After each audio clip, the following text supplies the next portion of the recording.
Hi there and welcome to Gigging Out. I'm Dana Gagnon, CMO at Every, and in today's episode, I speak with Morgan Hoogvelt, founder of on-demand delivery platform Gohfr. Morgan shares what's broken about the traditional courier business model and talks about what he thinks is next in delivery. He walks us through how he approached building an app by finding the right business partner and what he learned from the process.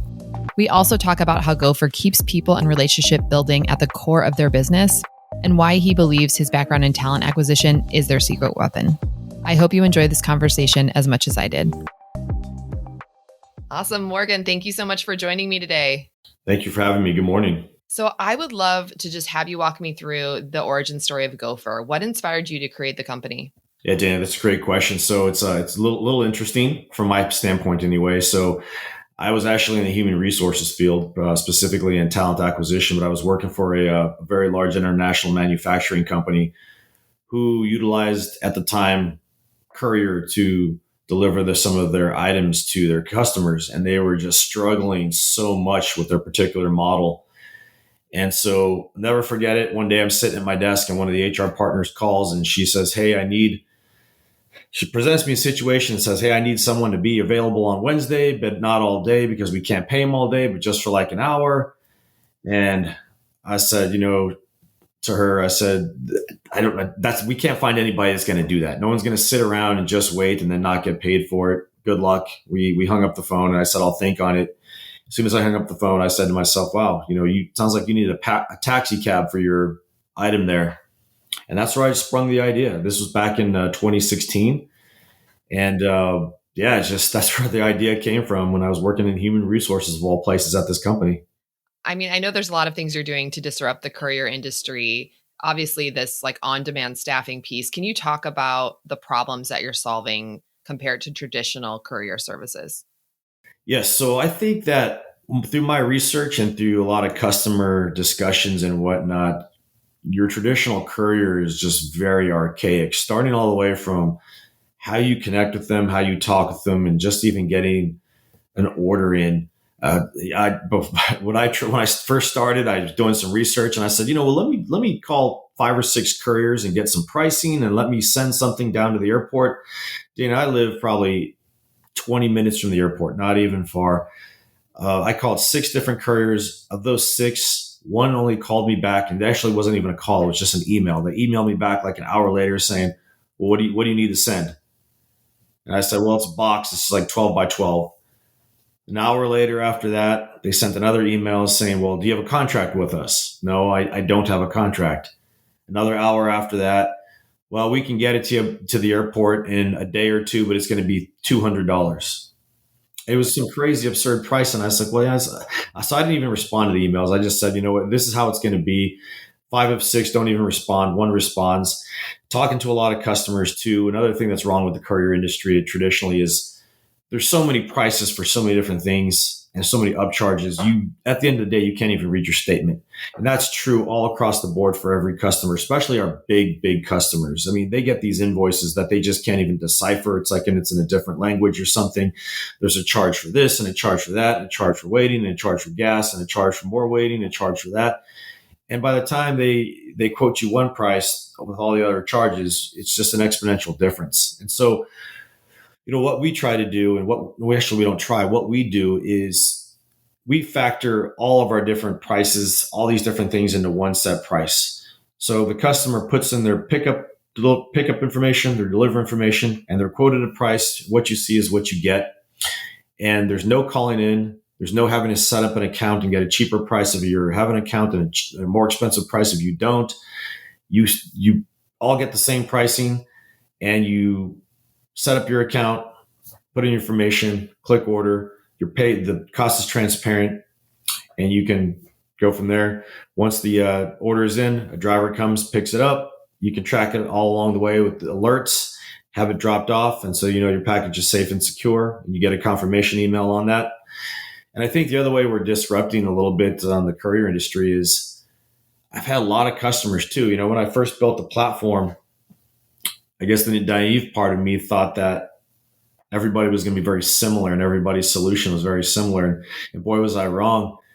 everybody is different in some sort of fashion. There's a lot that are very similar where it's very transactional. You just pick up something and take it somewhere else, drop it off, wish them a nice day. But then there's a lot of customers that have something that's totally different, very, very different processes. So one of the things that I think that I'm very proud of from our company is we have the ability to like bend and flex. We've done it all from small 3PL to large, very, very large international companies to small mom and pop shops and everything in between, all kinds of different industries. But we have the ability just to bend and flex because we understand what the customer needs and we're able to build a solution to that need. I'm curious, when did you build a platform or an app for Gohfr? Can you talk us through that journey and maybe how your technology, like how you approached building the tech behind Gohfr? That was a journey. So as I told you, I got this idea in 2016 and I didn't think I brought this thing live until 2020. For those people who don't understand technology and the whole app, it's a journey. It's number one, it's very expensive. I had quotes of $800,000 to build an app for that will sit on both the Apple Store and on the Android Store. Half of that if you just want one. Um, Finding a good partner and reliable partner that's trustworthy is not just going to take your money and put out a good platform. That's also very, very important to do because a lot of these, they're just fly by nights. They don't really know what they're doing. You get a lot of offshore offers as well, but then, you really have a risk of sending a lot of money overseas. And, there's a lot of good partners out there. There are. It's just all about the risk that you want to take. And then really the third thing is just you can build an app in any kind of platform, and it doesn't mean it's going to be perfect and sit perfect.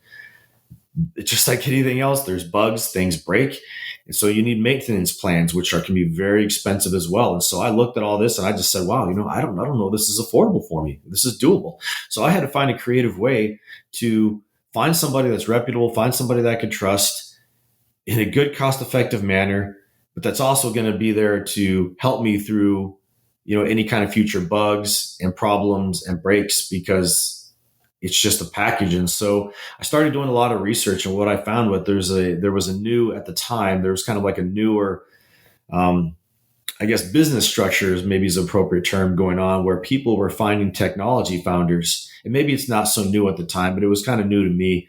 So anyway, I did a lot of networking, and I ended up finding the gentleman actually here in San Antonio, Texas, where I live, who builds apps, and we are business partners now. He's a technology founder. He is along for the ride and the journey with me, so he has a stake in the game. I was able to do it at a very affordable price, build the app with him, and then also part of our relationship and our agreement is he stays on and continues to, work out the bugs, add new features. Really just be there like the CIO of Gohfr and the technology. And so it's really, really worked out wonderfully. I've been tremendously blessed to have a partner like him who's really great, because also getting into a partnership with someone you don't really know can also be very scary as well. There's a lot of times it's been very, very bad for some people, so yeah, I've been very blessed. The relationship's great. He's really a great person. He's a great technology person, and it's been really bringing us a lot of success for the business. Oh, that's so cool. How did you find each other? I was, to be completely transparent and honest, I had gone through so many people that I had found, got networked and pointed to. And this was over a course of like a couple of years, super expensive, overseas, all these different people.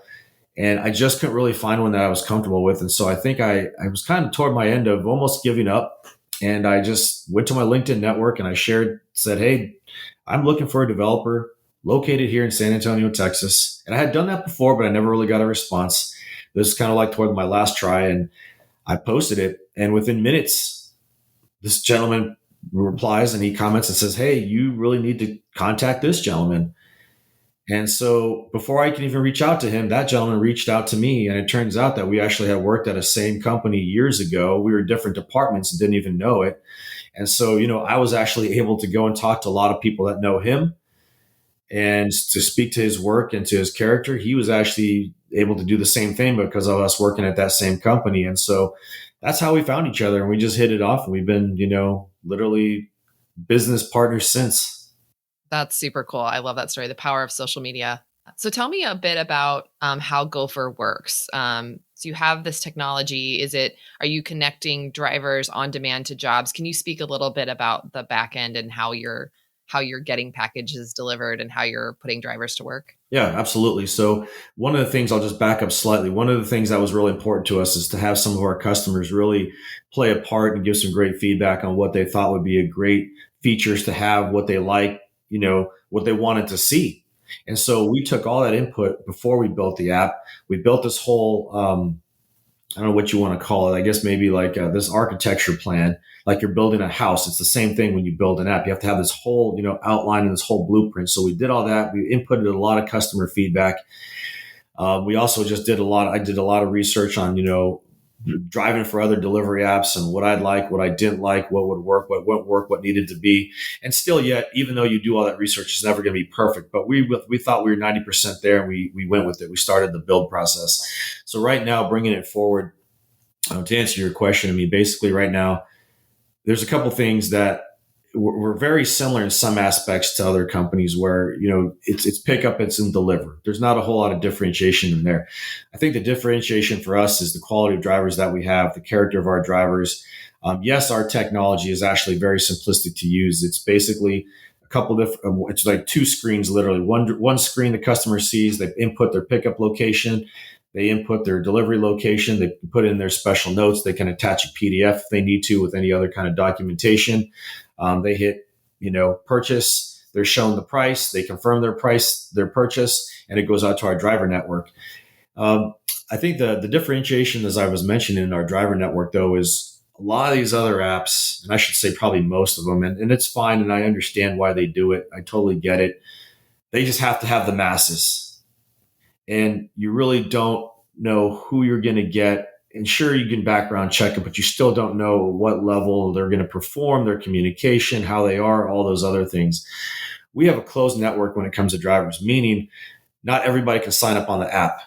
Hundreds of people try to, and they don't understand it, and they're emailing me and all those things, but we don't have an open network like that. And there's for a couple of reasons. When I was actually in HR, I had a job that I traveled a lot, and I took a lot of Uber's trips all over the country when I was traveling. And I always made it a point to ask the Uber driver or the car, whoever was driving there for whatever app, what they liked. We talked about their pay. We talked about their everything. And the two things that drivers were most upset about and frustrated about with like Uber and Lyft and all these other apps is the pay was the big one. And a lot of them didn't like people in their car. But they did it because they needed to work, or they need to work. And so I could solve one of them very easily. It was, hey, well, we're not going to deliver people. It's all going to be packages. It's going to be something. I don't know what it's going to be. It's going to be packages. The other thing was the pay. That's easy to solve as well. It's just called not being greedy. And, finding a good price point where the company can still make money, but also recognizing that people need to be paid for the efforts that they're putting in. And so we do that. We blended those two things together. And so basically right now with our driver network, like I said, it's a closed loop. Any driver that approaches me, if I'm able to add them on, because I don't want it to be saturated. And I'm sorry, that was the third complaint, is the saturation of Uber was especially, it's just saturated. You can't make, really good money anymore because of the saturation in it. And that's really kind of hurting a lot of the drivers and their income. And some of them, that's how they make their money. And so I didn't want to be any of those three. I didn't want to have saturation. I wanted to pay well, and I didn't want to have people be annoyed if they don't want people in their car. Those are three things that were big to me. And so that's how we do things right now at Gohfr. We're not oversaturated in any market that we're in.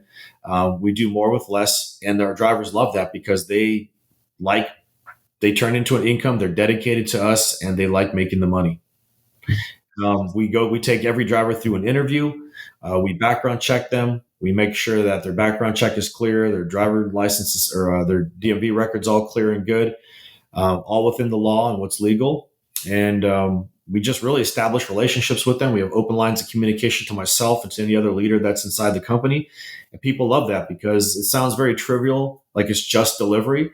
The things come up every single day where you need to talk, and you can't sit on the phone for an hour waiting for some customer service, anywhere in the world agent to answer. And, when you got things to do and need to move on.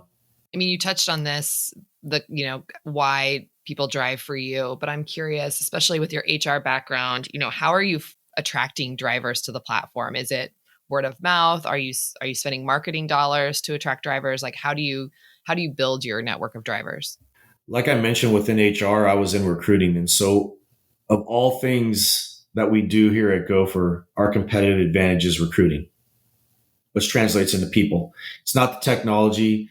It's not whatever else you want to do. It's actually recruiting, which sounds very strange for a delivery company or a delivery technology company here to have a competitive advantage of recruiting, but we do. And so I spend close to zero marketing dollars on recruiting. I have a great network of drivers who, actually a couple of them when I just started, they actually found me because these people hustle every day. They're out on the apps. They're seeing what's new. I got lucky enough to be on the local news because they heard about the venture. And so I had one of the gentlemen, he called me right away. He's been with me for 3 years now. Another gentleman heard about us. He called me. He's been with me for 2 years now, day in and day out. And that's unheard of. I've got other people that just run weekends for me. They've been with me for years as well. So most of our drivers now all come through referrals in the San Antonio and Austin metro areas. We've had to actually, look for other drivers in other markets that we've opened it up, but the marketing dollars are very small. I think I can run, use an ad to attract some people in this space, and it costs me generally under $50, and I get, 20 to 30 applicants. I can talk to, drill that down to talking to a few and pick one or two if I need to, and it's a very, very high. Actually, I'm sorry, it's a very, very low cost per hire, but a very high ROI. That's every marketer's dream right there. I'm jealous. You talked a little bit about different markets. Can you tell me how you think about opening up a new market? I know you started off in San Antonio in Texas. Like, how do you think about expanding Gohfr? The answer to that is I actually haven't even had to think about it. It's actually been put on me and made me think about it. And so, it's the funny part, just the quick backstory on this is when I first started this, I had this wild dream of being all over Texas. That I just wanted to start San Antonio, but then it kind of like moving to Texas. And I didn't know when that was going to happen or if that would happen. But basically, I've been lucky enough to have one client in particular that recognized the work that we've done for them and how we've just kind of surpassed any of their expectations and their goals. And we helped transform their business here in San Antonio. And so the leader of that business came to me and says, "Hey, I need you in Austin now." So I was like, "Oh man, like how do I do that?" Well, we figured it out. And then he came to me and said, "I need you in Corpus Christi. I need you in McAllen." And then the big blow to us, which was a positive blow, he says, I need you in Dallas Fort Worth." And if you don't know anything about Dallas Fort Worth, we're not just talking about one city. We're talking about two cities that are connected. And it's a massive, massive city. And you're not just delivering in the city, you're delivering within a 2-hour radius outside of that city all the way in a circle. And so it's a massive, massive land grab that we need to be able to fulfill. What we deliver for them are high-end medical devices. And so these devices go out to people that need them and need them now. And these devices help make their lives better. And we really take that to heart. And we put all of our efforts into making sure that those devices and those products go out on time, detailed with the right items, because you can't mess that up for people that are expecting this to help, with their healthcare and making their lives better. And so to answer your question, Dana, a lot of this has kind of been pushed toward me, but we've accepted the challenge and we've expanded with them.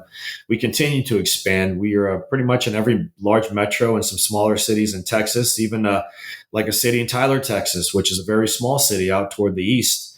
But it's very busy out there with delivery. And then we've also expanded into Oklahoma with them as well. So having them as a foundation has allowed us to, use that foundation for income for drivers, to get some network for drivers, to make sure we have people that we can trust in those areas, and then expand with some smaller customers outside of that, some medium customers outside of that in each of those local areas. That's so great. Yeah. Find a cornerstone client who takes you to new markets that you can build some demand around. And then girl, I hear that from successful marketplace founders all the time. So I don't think it's always obvious and it does come up organically like that, but it's super cool that that's helped you grow. It does. And then at the same time, sorry to interrupt you, at the same time, you hear other customers that see or I shouldn't say they're customers, they're probably prospects at the time, but they either see what you're doing, you hear what you're doing, and they want to see if you can help them as well. And sometimes it works out, sometimes it doesn't. And then we get that. That's part of the game. But Yeah, this happened to us a few times where we've had other large, healthcare providers say, "Hey, we heard what you're doing for X company. Can you do that for us?" And maybe it's a little bit different, but we can help with the solution. I'm curious. So medical equipment sounds big, bulky, heavy, and then you add on a layer of like being in the Dallas Fort Worth, lots of traffic and large distances. So I assume your pricing model kind of takes into account both of those factors. Can you talk a little bit about how you price the delivery and then how the drivers get paid? Is it a percentage? You're right that medical equipment does sound bulky. For this particular client, it's actually very opposite. It's not big at all. It's some orders can be decent size. Typically, they can fit in a box that's maybe 24 inches by 12 inches if it's a larger order. But most of the orders are very small. The medical device itself is actually a very small machine. It's actually about that big, but it does come in a case.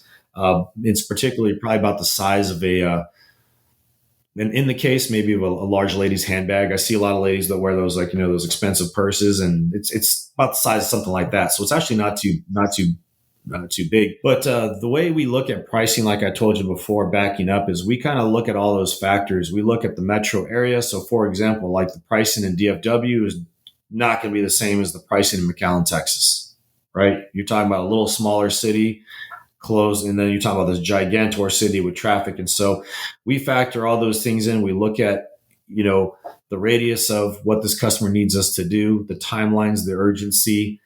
We look at the traffic factors. We look at the price of gasoline. We look at all those things. And I think one of the things that's most important, though, that we look at, because you can look at all those factors, and I could sit here because I don't live in DFW. I live in San Antonio.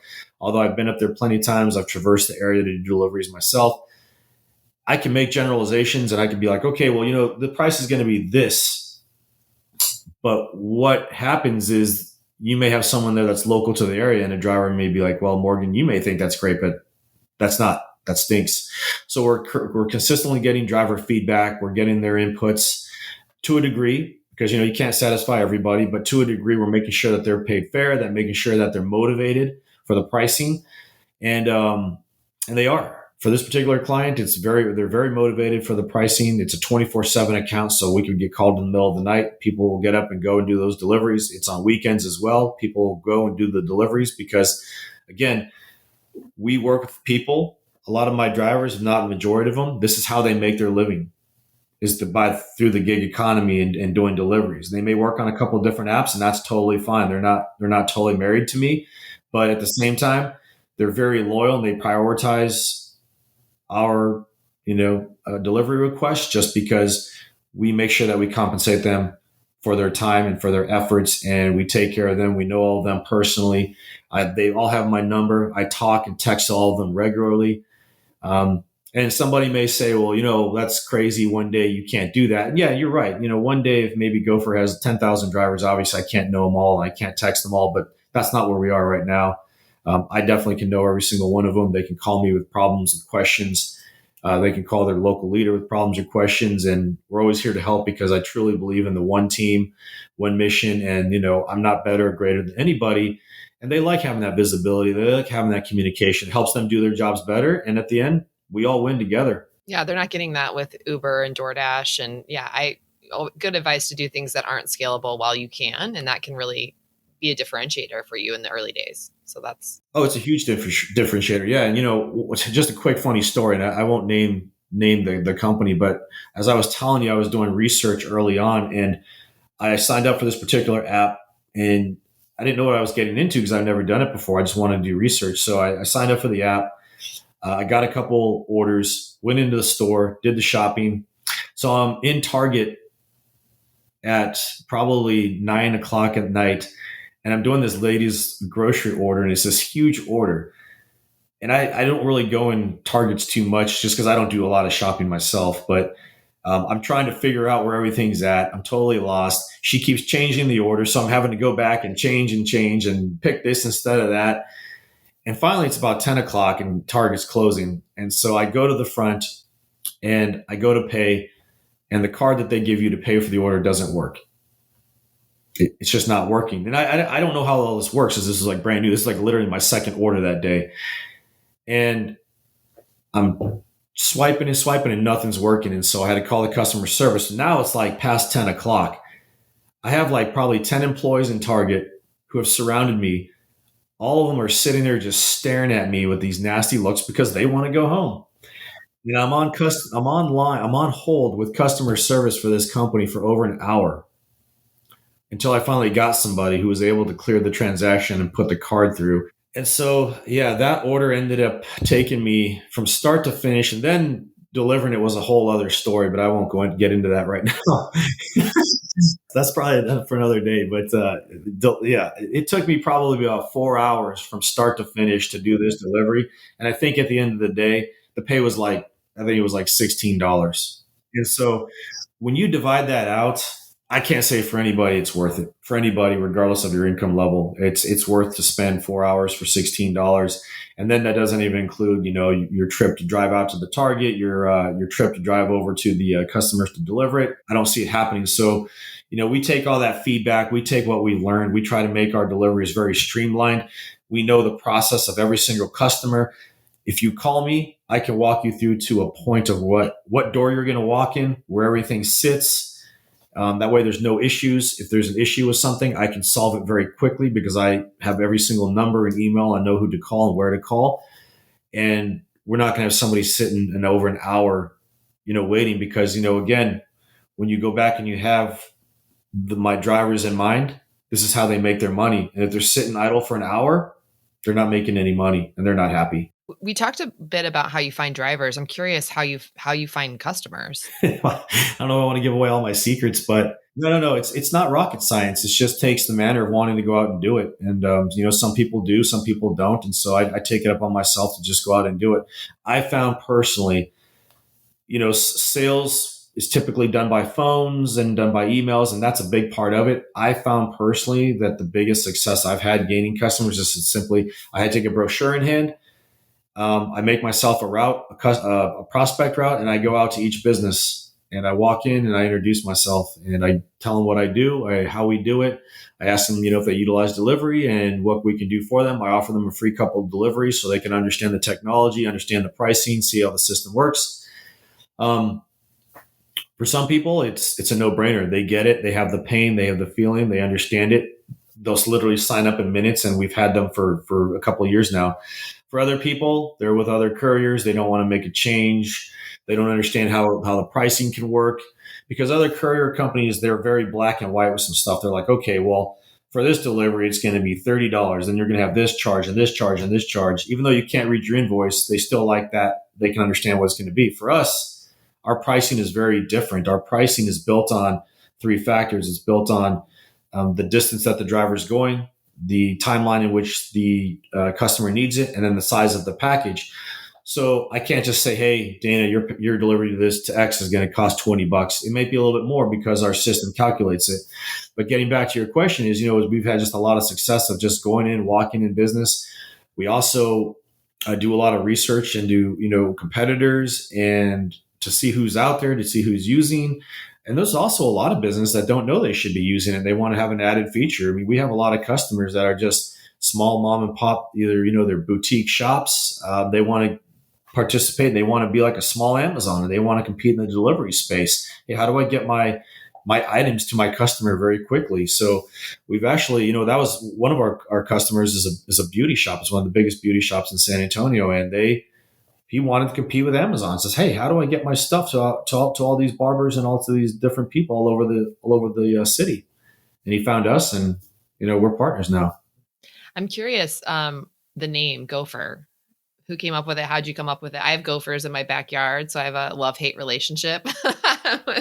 They dig holes and they move really fast. So I'm assuming that maybe is part of the inspiration, but I'd love how you came up with the name. Yeah, so I would love to take credit for it, but I can't. So I would give all credit to my dad. So my dad is a general construction by trade.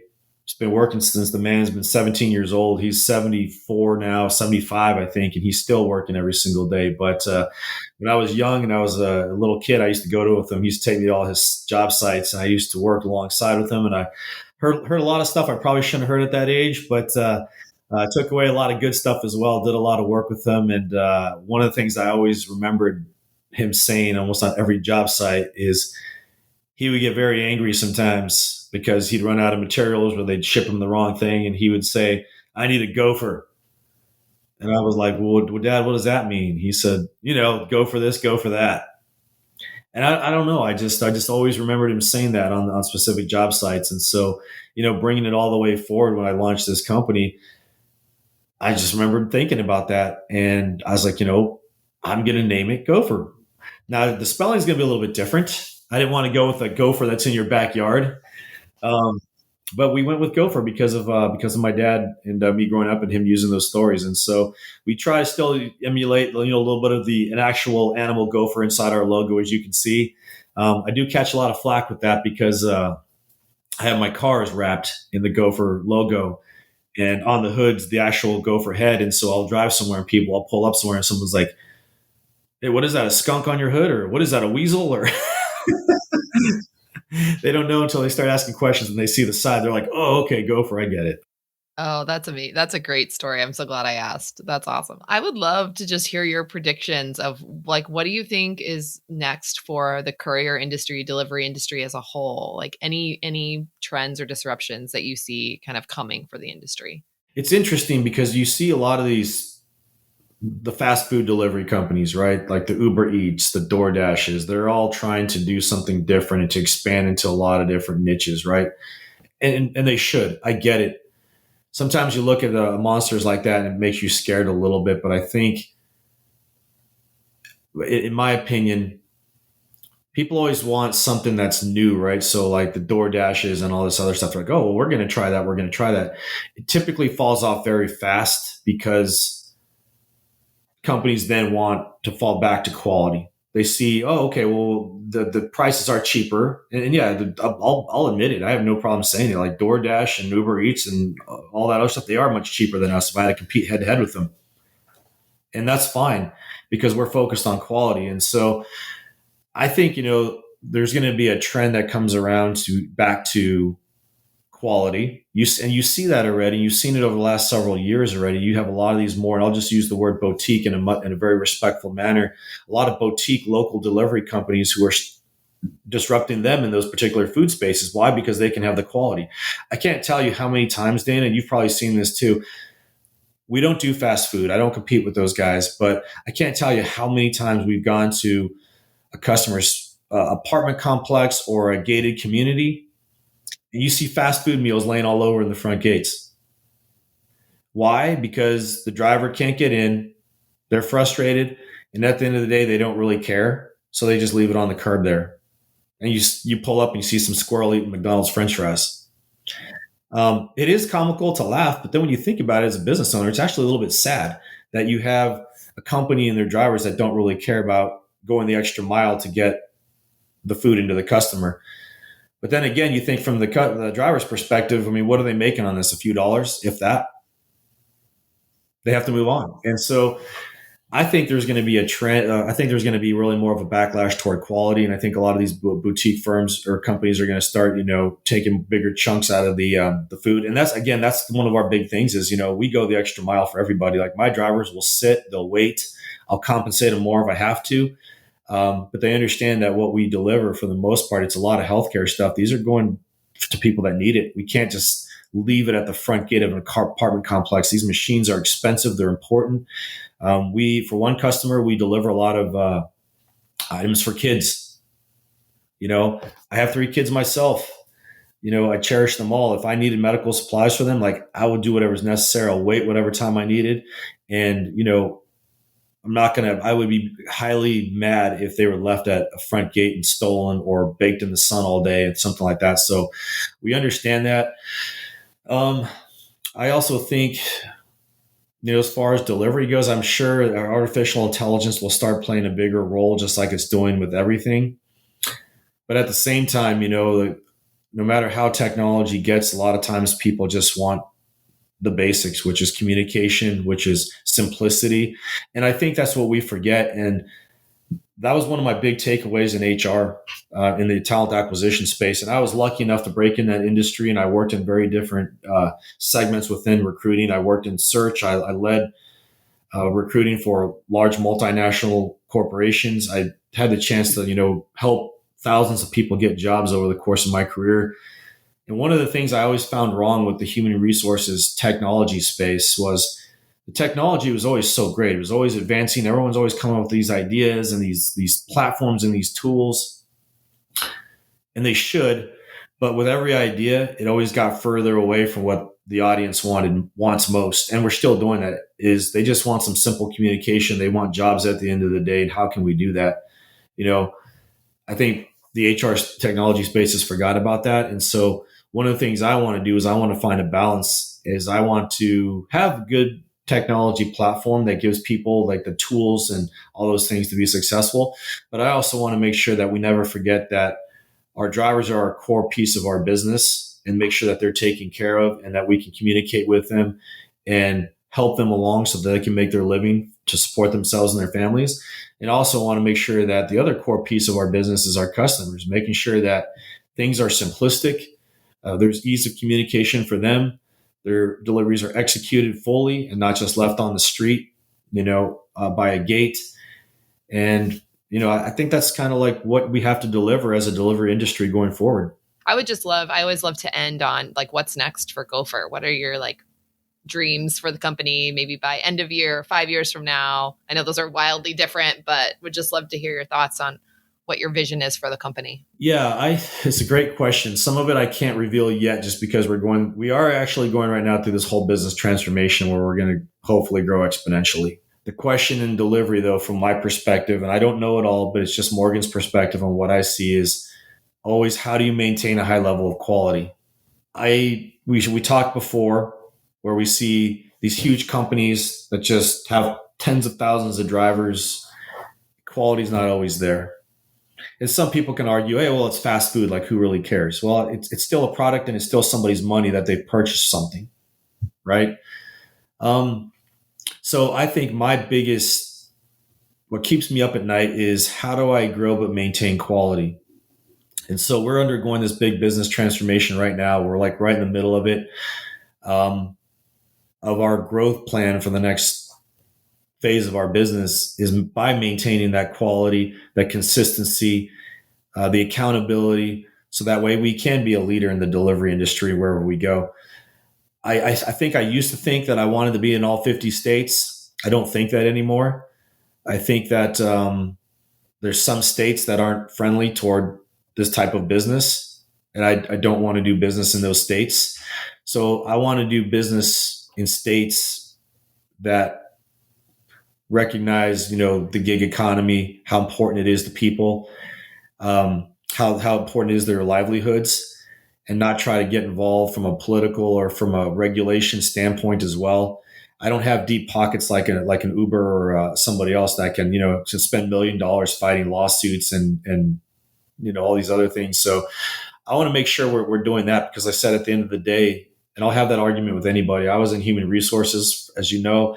I had the chance to get thousands of people jobs. I understand what livelihood means and how it's done and how important it is. I've seen literally people cry in front of me when they've got jobs, when they've gotten offers. It's life-changing.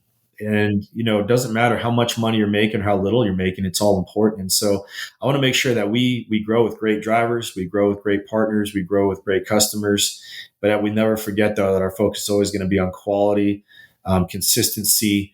And so again, it's what's next for us is our big business transformation to get that growth spurt, but also to maintain all those things that I just mentioned. Well, Morgan, this has been amazing. Thank you so much for sharing your story with me. I really appreciate it. No, thank you. I really enjoyed the time. Enjoyed talking with you, Dan, and the conversation.